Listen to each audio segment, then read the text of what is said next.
सुप्रभात बच्चों। आज मैं आपको कक्षा 3 के हिंदी व्याकरण पुस्तक के पाठ 1 हमारी भाषा के विषय में जानकारी दूंगी। इसमें हम भाषा के रूप, व्याकरण, लिपि आदि के विषय में पढ़ेंगे। तो सबसे पहले आ जाते हैं भाषा पर। यहाँ हम पढ़ेंगे भाषा की परिभाषा। जिस साधन से हम अपने विचार बोलकर या लिखकर प्रकट करते हैं तथा दूसरों के विचारों को सुनकर या पढ़कर समझ लेते हैं, वह साधन ही भाषा है। अर्थात हम कह सकते हैं कि भाषा शब्द भाष धातु से बना है, जिसका अर्थ है बोलना। बच्चों, हम जानते हैं कि हम जब टीवी सीरियल देखते हैं या फिल्म देखते हैं तो उसमें जो कलाकार काम करते हैं वो बोलकर हमें समझाते हैं और हम सुनकर समझ जाते हैं। समाचार पत्र में लिखकर समाचार प्रकट करते हैं और हम पढ़कर समाचार समझते हैं। यही तो भाषा है। भाषा के रूप। भाषा के 2 रूप होते हैं, मौखिक भाषा, लिखित भाषा। मौखिक भाषा परिभाषा: जब मन के भावों अथवा विचारों को बोलकर प्रकट करते हैं तथा सुनकर समझते हैं, उसे मौखिक भाषा कहते हैं।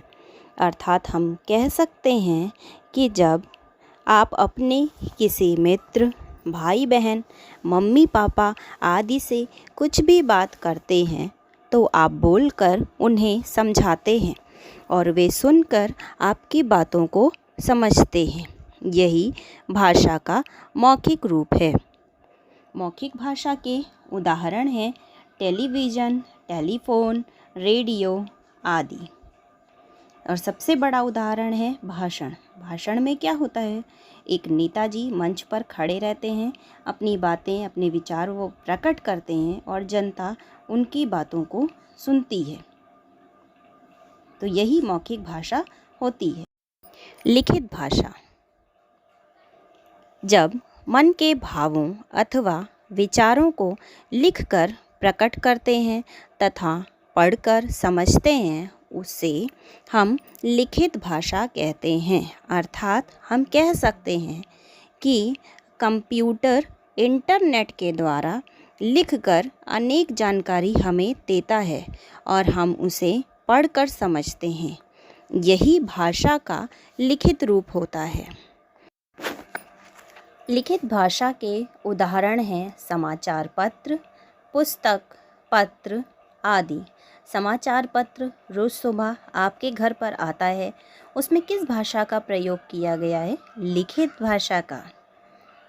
हमें लिखकर जानकारी प्राप्त होती है और आपके घर वाले या आप उसे पढ़कर समझ लेते हैं। तो यहाँ पर प्रयोग किया गया है लिखित भाषा का। इसका सबसे बड़ा उदाहरण समाचार पत्र है। व्याकरण परिभाषा: व्याकरण वह शास्त्र है जो भाषा के शुद्ध रूप का ज्ञान कराता है। व्याकरण का शाब्दिक अर्थ है विश्लेषण करना। व्याकरण वर्ण, शब्द एवं वाक्य की रचना को व्यवस्थित करता है। व्याकरण का शुद्ध ज्ञान ही हमें भाषा का असली परिचय देता है। व्याकरण के 3 रूप होते हैं। पहला वर्ण विचार, दूसरा शब्द विचार और तीसरा वाक्य विचार। लिपि परिभाषा: भाषा के लिखित रूप में जिन ध्वनि चिन्हों का प्रयोग किया जाता है उन्हें लिपि कहते हैं। प्रत्येक भाषा में हर ध्वनि के लिए एक चिन्ह निर्धारित होता है। इन्हीं चिन्हों के माध्यम से मौखिक भाषा को लिखित रूप दिया जाता है। इसी निश्चित चिन्ह व्यवस्था को लिपि कहा जाता है। यहाँ कुछ भाषा और उसकी लिपियाँ दी गई हैं जो इस प्रकार हैं। हिंदी की लिपि देवनागरी, संस्कृत की लिपि देवनागरी, इसी तरह से अंग्रेजी की लिपि रोमन, पंजाबी गुरुमुखी, कोंकणी की लिपि देवनागरी, जर्मन भाषा की लिपि रोमन, बंगाली भाषा की लिपि बंगला। इस तरह से आपको पता चल गया कि भाषा और उनकी लिपियाँ क्या होती हैं। अब आते हैं हम गृह कार्य पर।